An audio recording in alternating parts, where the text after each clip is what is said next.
Bismillahirrahmanirrahim. Assalamualaikum warahmatullahi wabarakatuh.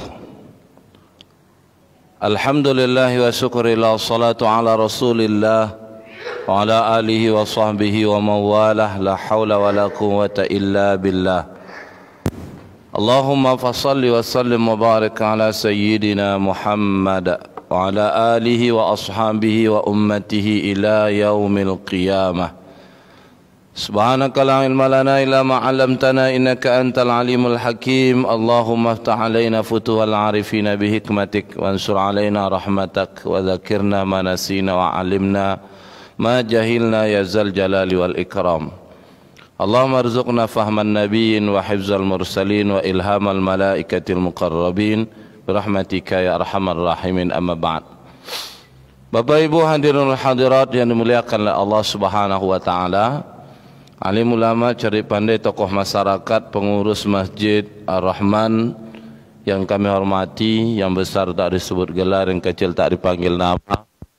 Semoga kita semua yang hadir senantiasa Allah limpahkan rahmat serta barokahnya, amin ya rabbal alamin. Syukur kita kehadiran Allah dengan lafaz alhamdulillahi rabbil alamin.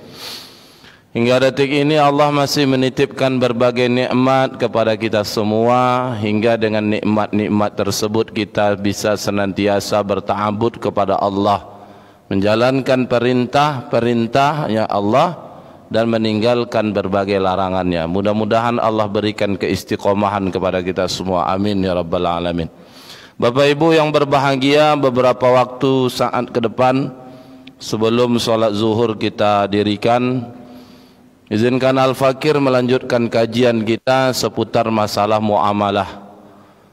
Nah, pada pertemuan sebelumnya kita sudah membahas arah bahasan kajian muamalah yang mau kita kaji, yakni muamalah secara khusus, di mana muamalah secara khusus ini muta'alliqatu bi at-tasarruf al-mal, berkaitan dengan mengelola harta benda. Jadi inilah cakup bahasan yang akan kita kaji terkait dua hal, min aina iktasabahu wa fima anfaqahu, dari mana harta itu didapatkan dan untuk apa harta itu kita belanjakan. Nah, ini yang akan kita bahas ke depannya. Namun pada kesempatan yang mulia ini Al-Fakir ingin mengkaji 3 alasan kenapa kita mesti mengkaji muamalah. Ini penting supaya ini menjadi dasar, landasan, dorongan kita, motivasi yang kuat hingga memang benar-benar mengkaji, menghadiri majlis-majlis kajian terkait muamalah ini. Kalau kita lihat ibu bapak yang berbahagia, dari 3 alasan kenapa kita mengkaji muamalah itu, yang pertama, dikaji muamalah karena memang konsekuensi dari keimanan, keimanan kita kepada Allah. Nah, karena iman itu tidak sekedar keyakinan, tasdik fi qalbi, iqra'u bil lisan, tak hanya mentasdikkan di dalam hati, mengucapkan dengan lisan, tapi iman itu butuh pembuktian, af'alu bil arkan, ya, butuh pembuktian. Nah, pembuktiannya apa? Salah satunya mentaati muamalah sesuai syariat. Ini yang Allah tabaraka wa ta'ala jelaskan di dalam firman-Nya, a'udzu billahi minasyaitonir rajim, fala wa rabbika la yu'minuna hatta yuhaqqimuka fima syajara bainahum. Fala wa rabbika, maka demi Tuhanmu, demi Rabbmu, Allah bersumpah dengan dirinya, ya, fala wa rabbika la yu'minuna hatta yuhaqqimuka fima syajara bainahum, tidak beriman, ya, fala wa rabbika la yu'minuna hatta, tidak beriman kalian sampai kalian menjadikan Rasulullah Muhammad sebagai hakim dalam memutuskan perkara di antara mereka. Artinya apa? Dari ayat ini menjadi landasan bukti orang beriman kepada Allah itu mentaati syariat. Bukti orang beriman kepada Allah itu mentaati Allah. Mentaati Allah tentu tidak dalam urusan ibadah, tidak hanya dari sisi salat, puasa, zakat, haji semata, Tapi mentaati Allah dalam segala hal, semua perintahnya termasuk semua larangannya. Di antara perintah dari Allah itu mentaati Allah dalam aspek bermuamalah sesuai syariat.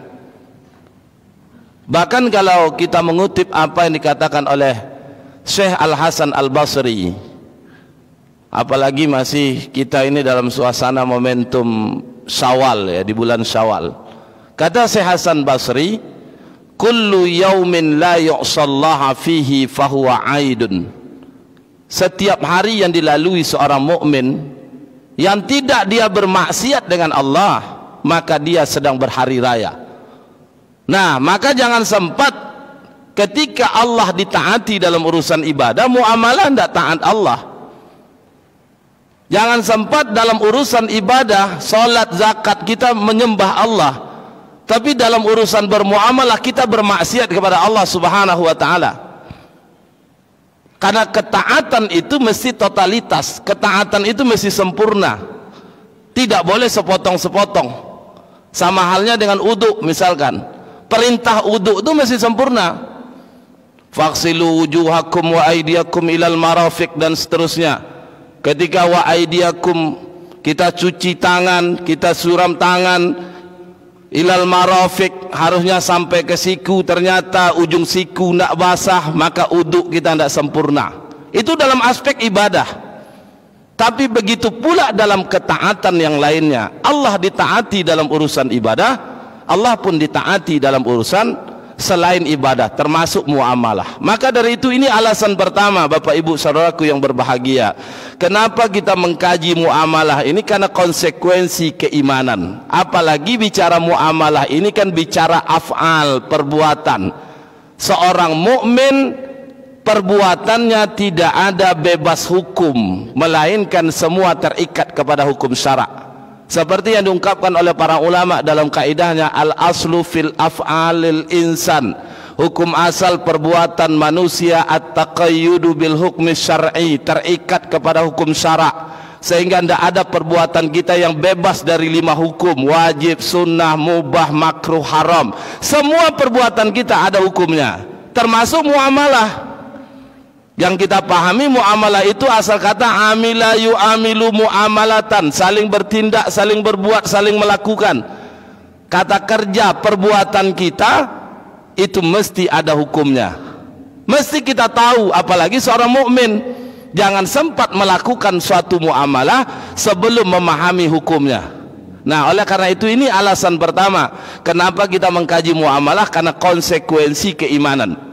Yang kedua Bapak Ibu yang berbahagia, kenapa muamalah ini kita kaji? Karena yang kedua itu sebagai solusi atas setiap masalah.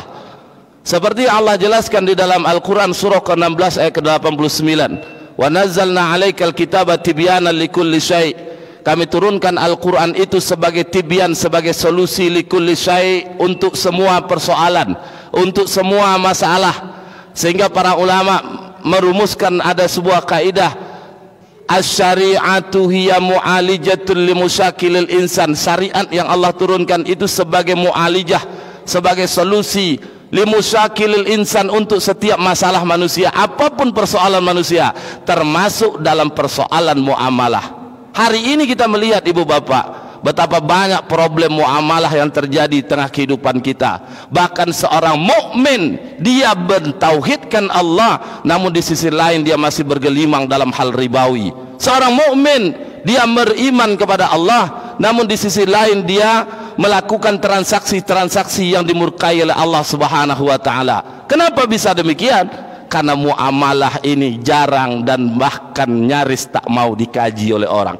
Oleh karena itu, ketika muamalah Islam ini dikaji, maka ini akan menjadi solusi atas semua masalah. Satu contoh Ibu Bapak yang berbahagia, kondisi negeri kita yang mayoritas muslim penduduknya, dengan sumber daya alam yang melimpah, mestinya negeri ini tidak dibangun lewat hutang.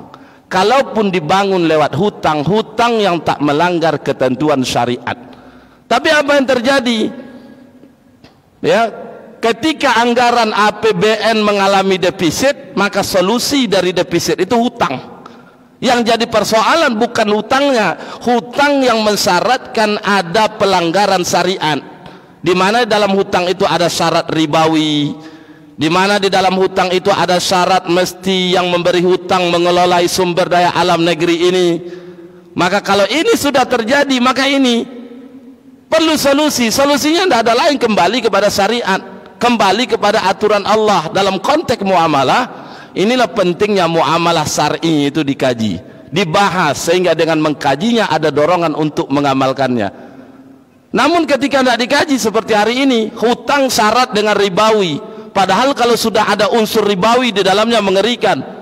Nabi SAW mengatakan ar-riba salasata wa sab'una baban, riba itu ada 73 pintu dosa. Aisaruha, yang paling ringan dari dosanya itu yang ke-73, mislu ar-rajulu ainkiha ummahu, seperti laki-laki yang berzinah dengan ibu kandungnya. Nauzubillah. Ini terjadi.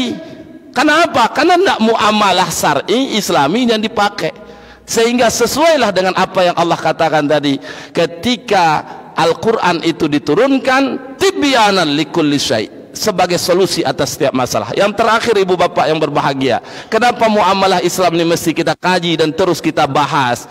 Karena memang dengan mengkaji muamalah Islam akan mendatangkan manfaat, maslahat, dan juga rahmat.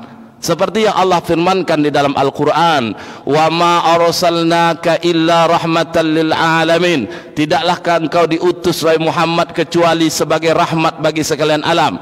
Apa tujuan Allah mengutus Nabi Muhammad SAW dengan syariat?